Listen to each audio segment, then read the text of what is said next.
May kumakalat na poster na tila naglalarawan ng hinaharap ng pamumuno sa Pilipinas. Sa 2028, si Sara Duterte, 2034, si Paulo Duterte, 2040, si Baste Duterte, at 2046, si Veronica Kitty Duterte.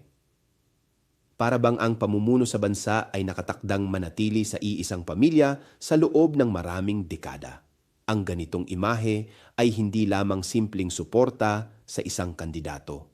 Ipinapakita nito ang isang pananaw kung saan ang kapangyarihan sa politika ay umiikot lamang sa iisang angkan. Kapag ganito ang ipinapakita sa publiko, parang ipinahihiwatig na normal o katanggap-tanggap na ang sunod-sunod na paghahari ng isang pamilya sa pamahalaan. Ngunit sa isang demokratikong bansa, ang pamumuno ay hindi dapat minamana. Ang diwa ng ating konstitusyon ay malinaw. Dapat pigilan ang political dynasties upang magkaroon ng tunay na pagkakataon ang iba pang mamamayan na maglingkod sa bayan. Hindi laban sa isang pamilya ang usapin. Ang mas malaking tanong ay kung anong uri ng demokrasya ang gusto nating itaguyod. Ako si Bishop Tonyo, obispong migrante sa Europa, at ito ang damdaming makabayan. Hanggang sa muli!